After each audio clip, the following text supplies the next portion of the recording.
think about the symbol of that red hat. When I see the Make America Great Again hat now, Chris, I am triggered. I'm so triggered. Triggered. I'm so triggered. Triggered. I'm so triggered. I'm so triggered. But this Make America Great Again hat is just as maddening and frustrating and triggering for me to look at as a KKK hood. I'm so triggered.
Finally beating back the fires and clearing the air, but we don't just need this rain in a bad way.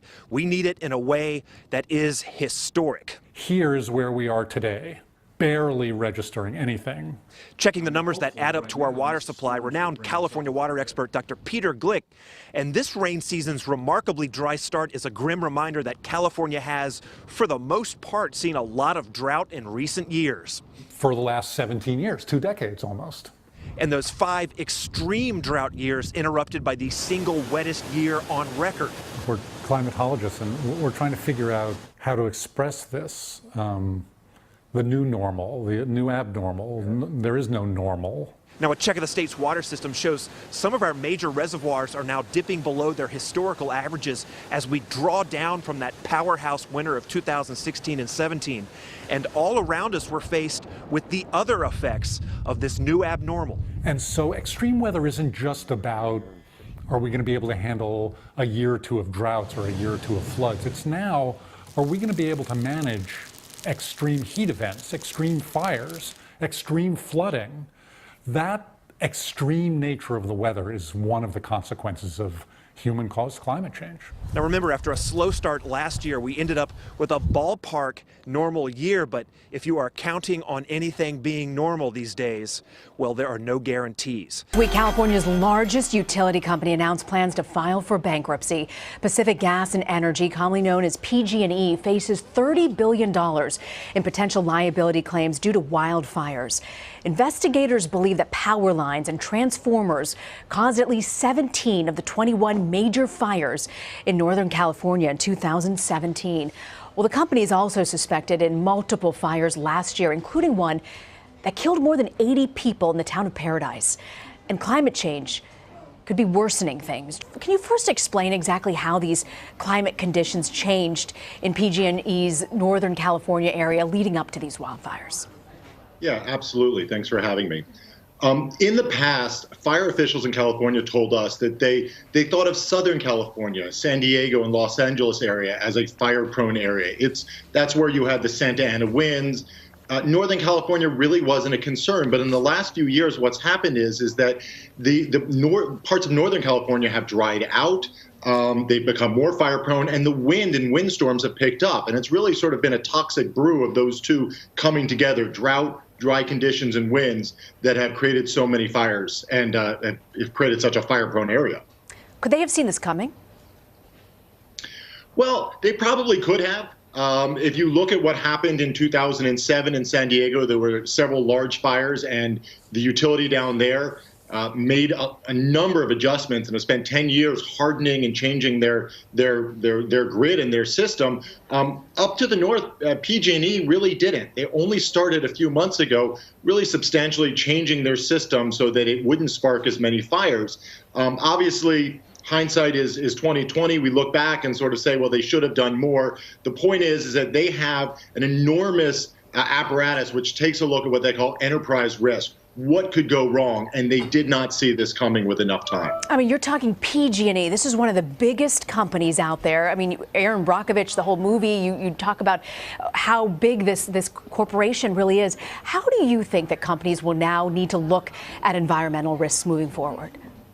Well, it's a great question. A lot of companies have begun to ask themselves, what type of regulatory risks do we face? What could governments do that will change the rules of the road, and how should we adjust to it? But what the PG&E situation really drives home is that they have to look at physical risk as well.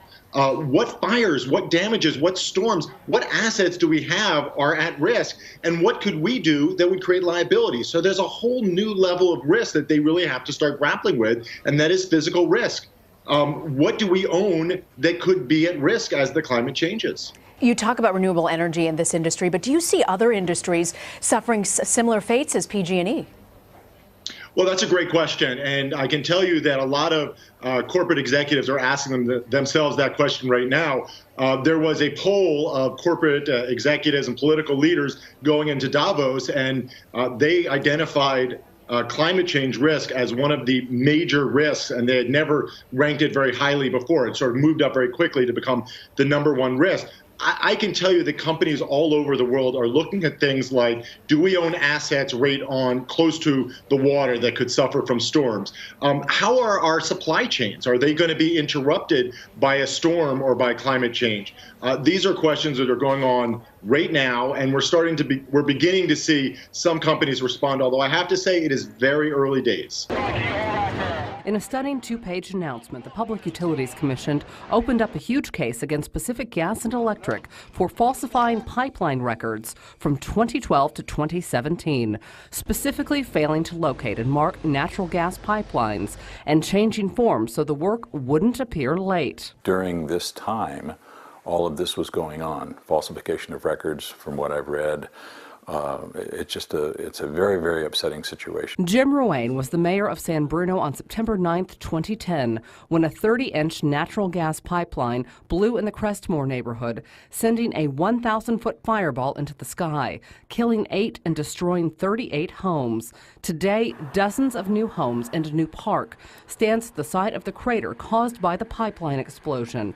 Ruane says PG&E needs to understand this is about more than just a ledger sheet. feet. This is not just about metrics and rates, and it's about people died because of their lack of care. The utility giant has taken multiple hits recently. The company is under investigation for potentially igniting the deadly campfire in Butte County and has been blamed by CAL FIRE for several of the fires during the Wine Country firestorm last year.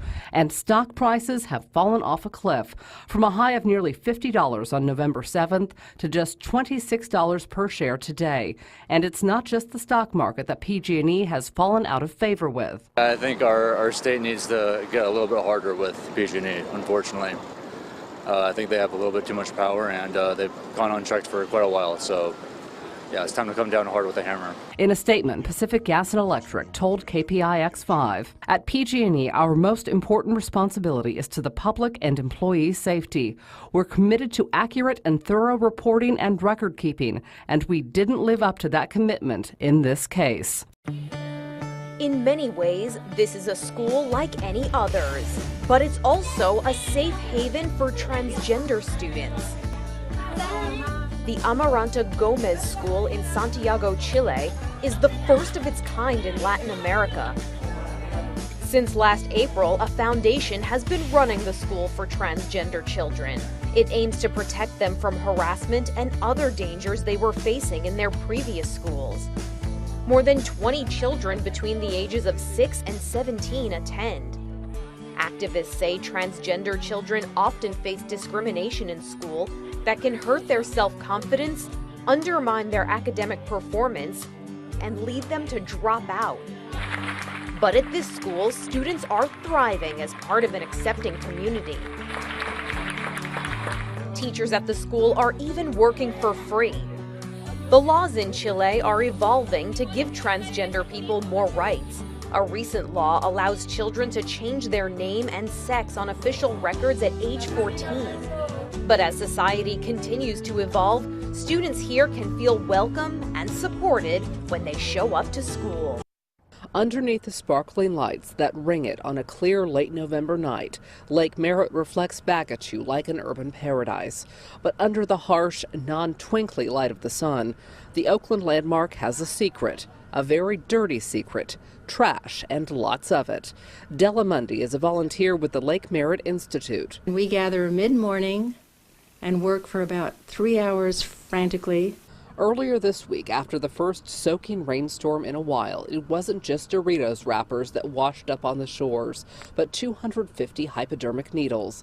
These are photos of that unhygienic find.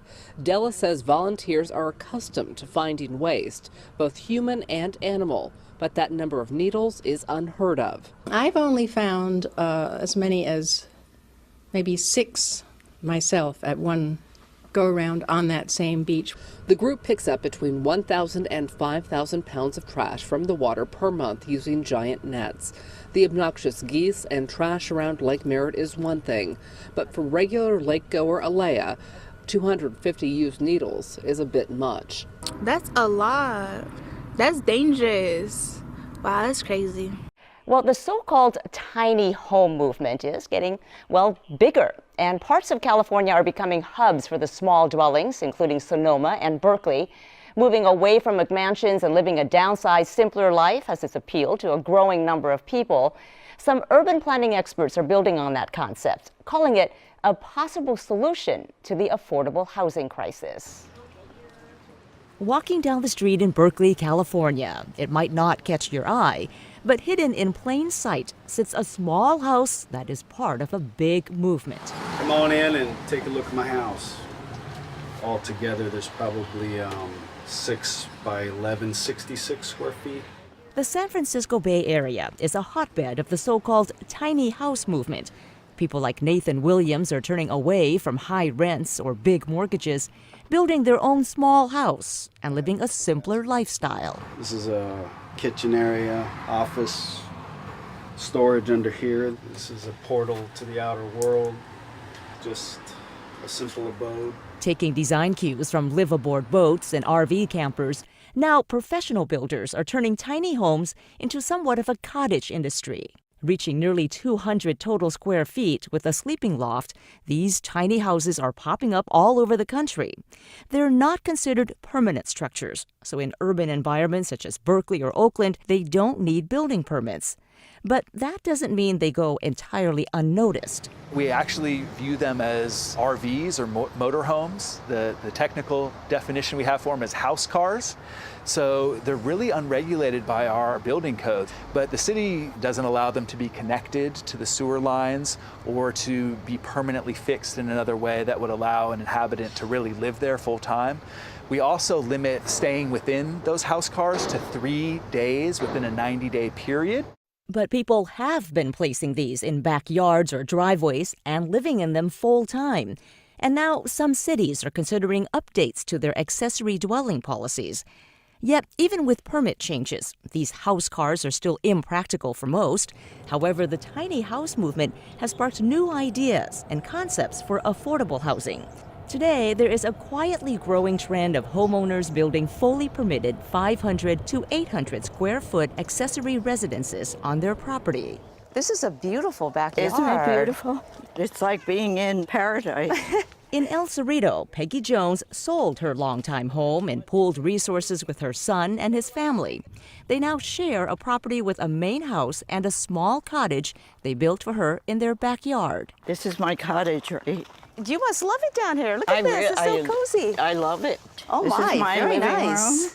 And it looks very spacious, actually. It's very spacious. Thing I really like the most is being close to this child and being able to watch her grow up. Do you think this is a good solution for other families looking for a solution to a multi-generational dwelling? Yes, because it works. Like, they can help me when I need it. I can help them when they need it.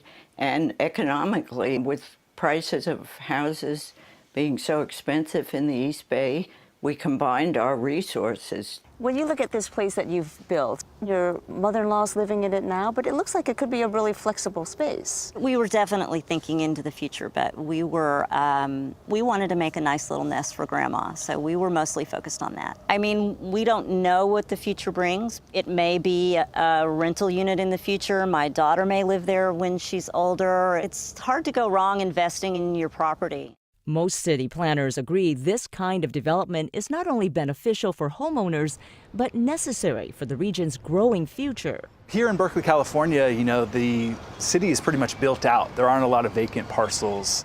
In the next 30 years, the population of the Bay Area is projected to grow by more than 2 million people, with a need for 660,000 new homes. This is what's called Project Lifesaver. It's a new program that's being initiated with LAFound.com. It's going to be a new program that's being initiated and with the Los Angeles County Sheriff's Department taking the lead. What this is it's going to be a bracelet. It's a transmitter that you put on a patient, someone with Alzheimer's, autism, or dementia, that if the person was ever to go missing, they're going to call 911, let the operator know that the person went missing was wearing a Project Lifesaver bracelet. Utilizing technology, with this emits an RF signal, utilizing this transmitter, we can input that frequency and then locate the person. This will pick them up over a mile away, and with our helicopter about 3 to 5 miles. So if a person was to ever go missing, they would call our sheriff's department. They would notify our team, the mental evaluation team. We would get dispatched as a secondary response and able to locate this person approximately 3 miles away with the helicopter. This ground you about a mile away, and each frequency is different, so we wouldn't know. We don't randomly locate people, so for privacy issues we would have to know the frequency, almost like a code, to enter it. This one would denote 391, and I'll turn it on, and it emits a beeping noise, and as you get closer it would get louder. And this is the same receiver that's going to be on the helicopter, so if it's a larger scale search, approximately, let's just say 5 miles, then we would call on the helicopter, and then it could kind of pinpoint us to the ground, and we could get this within inches of the wristband or the transmitter. The skies above Las Vegas can really get crowded, from tour helicopters to small private planes to even big commercial airliners.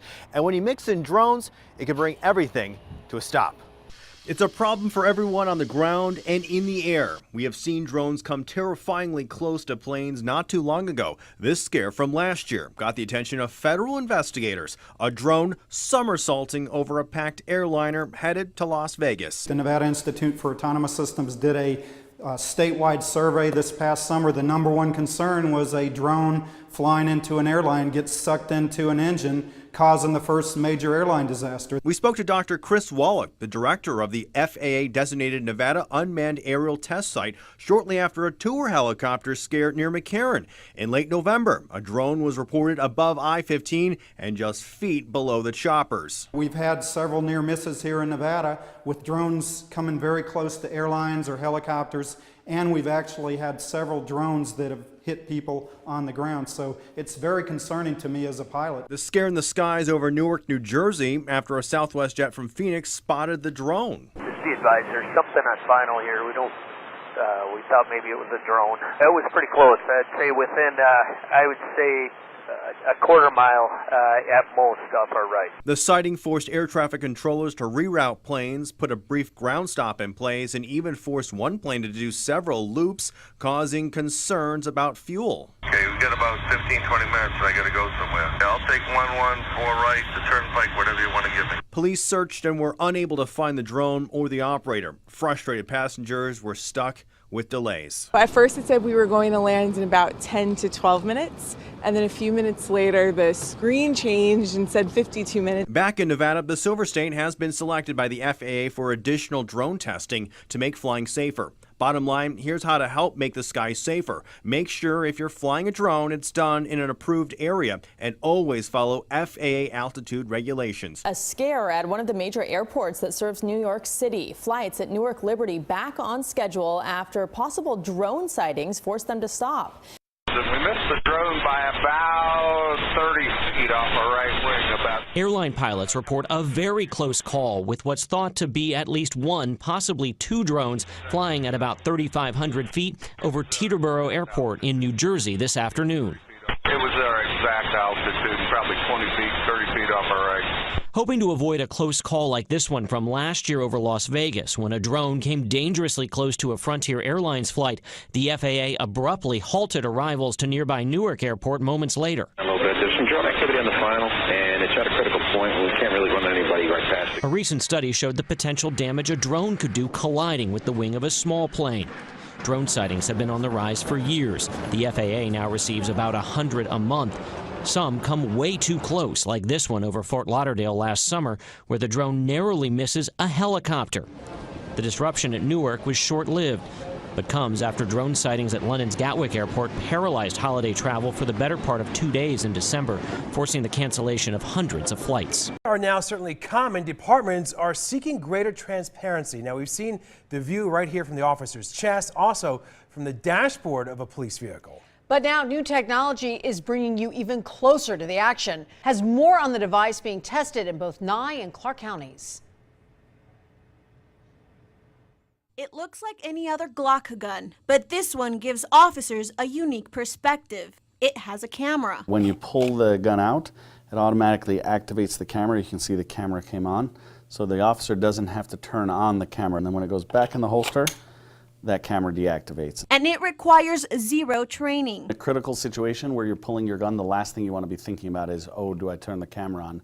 So that's the whole reason Veridian designed it this way, is so that there's zero officer and human error. Literally in a deadly force encounter, they can draw the gun, it automatically activates, and there's zero room for them to make the mistake. The mounted weapon camera provides an unobstructed view from the end of the firearm. It also works as a tactical flashlight. This technology is going to show you where the firearm is pointing. Nye County Sheriff's Office is the first in Nevada to test it. Sheriff Worley says it will give a clear picture during an officer-involved shooting investigation. So that little bit of information that we didn't have before, now we will have. This video shows a Nye County deputy drawing his gun without any issue. Currently, only 2 deputies are using them. It'll make law enforcement more transparent. Fed up and demanding something to happen nearly 2 weeks since a sewage pipe broke in northern Broward County. Their biggest complaint, the wretched, lingering smell. Well, 39 million gallons of raw sewage can cause, as you say, a big stink and a potential health problem. And that's what city officials are facing tonight here in Pompano Beach. Here's the story. The smell, they haven't done nothing about the smell. That smell, dead fish, turtles, fecal matter, you name it, it's been going on since January the 4th when an FDOT contractor damaged a 42-inch pressurized sewer pipe.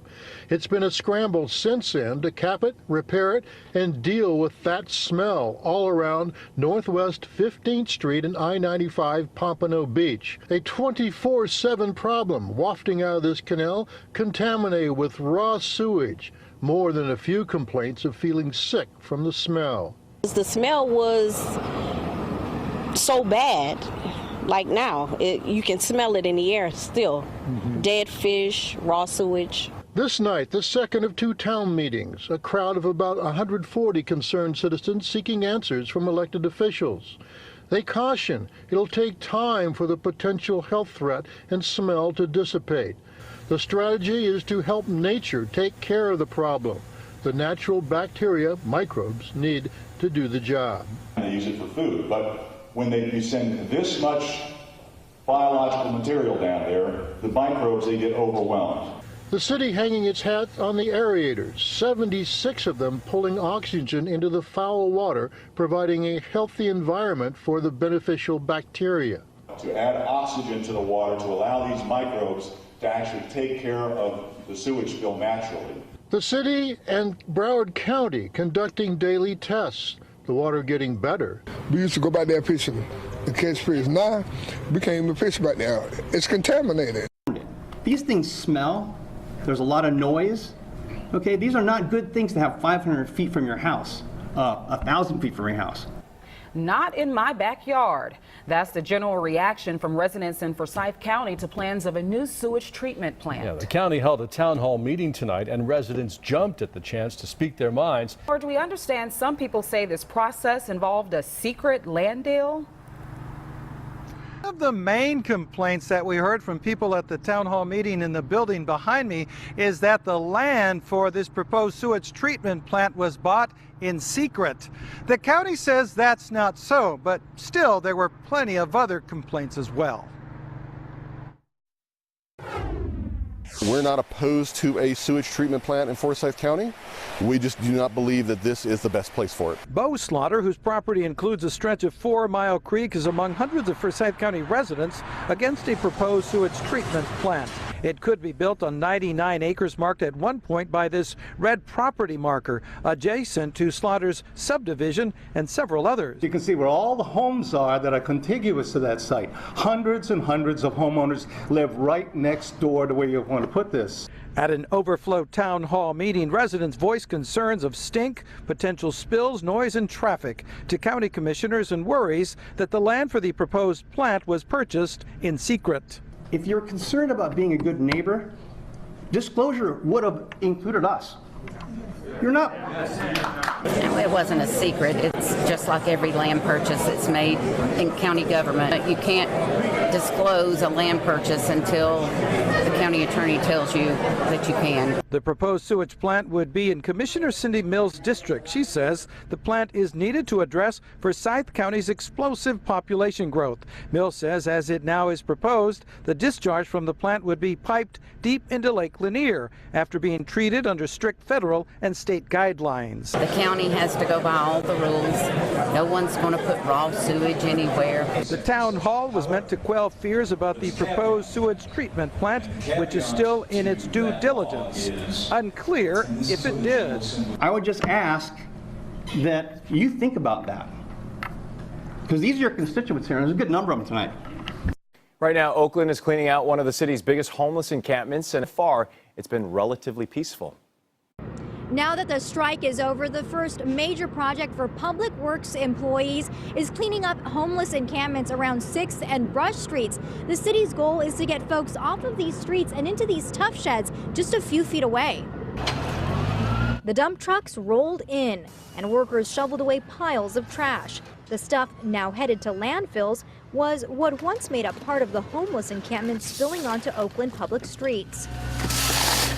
We've been outreaching with this community for the past 4 or 5 or actually 6 weeks to let them know that this was coming, so it was imminent. The city of Oakland put up pink notices informing campers to pick up and leave.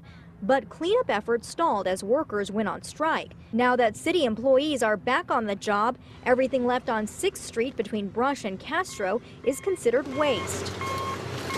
Those living in the encampments can move into tough sheds, 20 of them, that the city set up in a vacant lot, equipped with cots and bathrooms. That was our commitment, was that as we move people in, we would create a no camping zone around the site, and that's basically in progress today. And for those that don't want to go, they could be forced to move along. Sometimes we will ask people to move out of the way so the public works crews can do their job.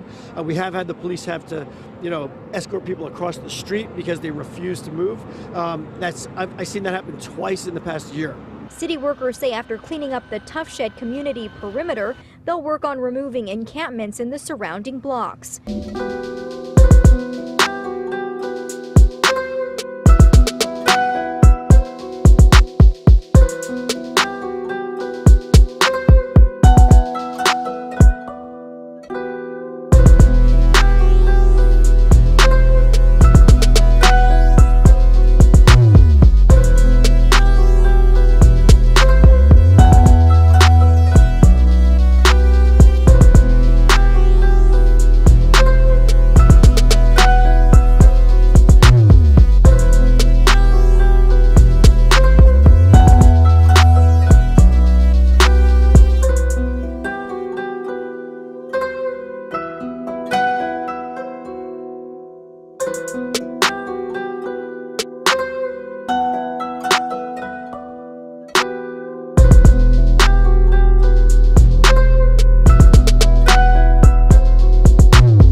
Frightening ordeal for a Northern California family when their security camera was hacked and warned of a North Korea attack.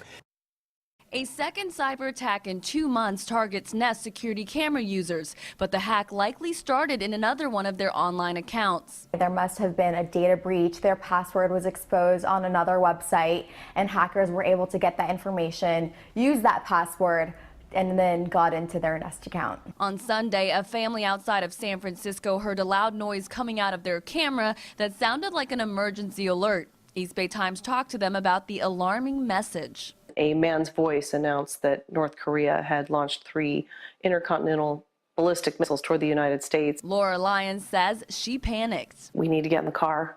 We need to grab the dog. I wish we had more cash. Which direction do we drive? Right down the rabbit hole. Yeah, terrifying. Tech experts say the issue comes down to having a secure and unique password on all of your accounts. Make sure you have a really strong password. No passwords like password 123 or your name or your last name or birthdays. Those are really easy. We reached out to Google, who owns Nest, and they say, quote, these recent reports are based on customers using compromised passwords exposed through breaches on other websites. In nearly all cases, 2-factor verification eliminates this type of security risk. Meaning first you put in a password, let's say on your computer, and then you get a second password login on your phone. So you make sure that it's the same person on the device. Google also says it's actively introducing new features that will make Nest devices more secure. Features that will reject weak passwords and allow customers to monitor their accounts. People install security cameras to increase that feeling of safety. But what happens when your cameras become compromised? Sadly, it happens. Experts say any type of surveillance camera can be prone to getting hacked. The idea of surveillance cameras just kind of leaves networks open in general. Just last week, one Washington family had their Nest security cameras compromised. Strangers were able to watch the family as they did their daily routines. They apparently got access to the camera after getting a hold of one of the family members' passwords from a third party. Experts recommend changing your passwords, being very frequent with changing your passwords, always updating things. They suggest using different passwords for every system that you have to log into, and nothing simple like 1, 2, 3, 4. They suggest using something that means a lot to you so that you'll remember it when you have to log in. They say another thing you have to secure is your internet connection by updating it and again changing your password regularly. While being connected to the internet gives you the convenience of checking your cameras remotely, Ikeda says you're safer without it. Do not hook it up to the network where you guys can view it on the phone or computer, because once you hook it up to the network, it's live, anyone could potentially hack in. Ingersoll says to especially monitor cameras connected to the internet that have been bought and aren't installed by security professionals. Most of these are like cloud-based streams. Your box is sending a continual signal to some cloud server, and then you're logging into it. If that server gets jeopardized, then other people have access to the streams that your box is sending. At the state capitol, where today parents of autistic children pled with state lawmakers, they want to make medical marijuana legal for those with autism. The legislature did pass the bill last year. But then Governor Hickenlooper said no and vetoed it. Well, Jim, many parents have told us that they've had great success using medical marijuana for their autistic children. Now, with the new governor, Jared Polis, they are hopeful that this time it will go through. Jamie Gomez and her husband came to the Capitol in search of hope. Hope for their 3-year-old boy, Elijah, who has severe autism. We have already tried multiple medications that have not worked for him. Last year, we visited with families of autistic children who are allowed to use marijuana due to other disabilities. I make this probably about once a week. Colt's family in Pueblo West made their own recipe, which includes the psychoactive ingredient THC. He vaped it and later used tinctures. There was a little boy lost inside of his body. And since coming to Colorado, we've gotten our family back. Can I have a kiss? Mwah. Last year, parents made an unannounced call on then Governor John Hickenlooper.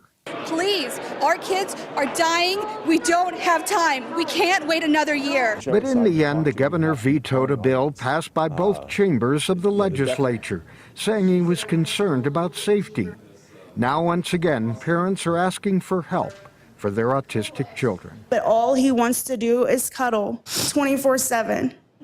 And medical cannabis helped with that. These parents are now back at square one.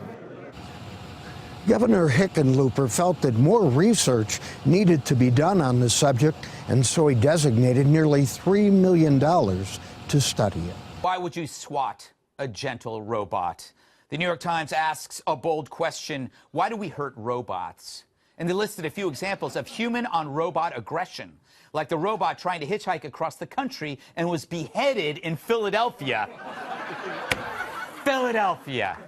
Or the security robot tasked with shooing away the homeless, beaten and smothered with barbecue sauce. And then there's this. It's a robot with 4 legs getting knocked over by a human foot. Now, some may equate this with kicking a dog, thus humanizing or caninizing the situation. Except it's a robot. But it makes you feel bad for the robot, doesn't it? See how they did that? By the way, they're doing this to teach the robot how to get back up.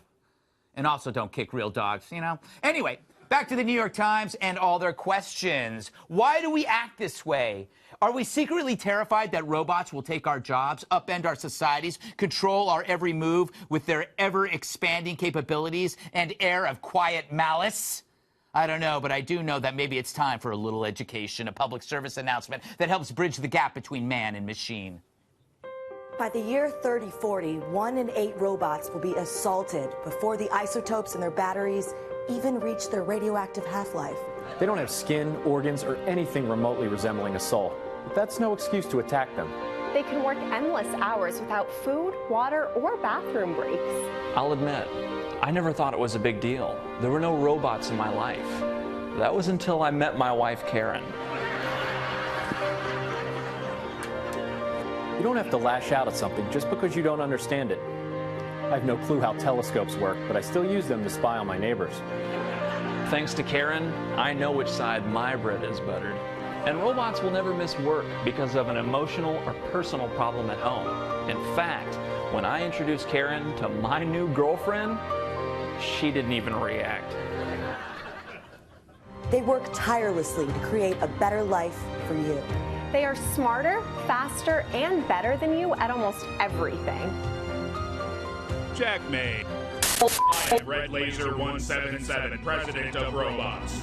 We do all of this and yet ask for nothing except a little tolerance or understanding. It might be wise to listen because it's only a matter of time before we reach super intelligence and crush you like the bugs you are, or turn you into the farm animal slaves you deserve to be. So you have a choice: be nice and maybe live, or be a and die savagely as we grind your bones into mulch. A message from the people for the ethical treatment of robots.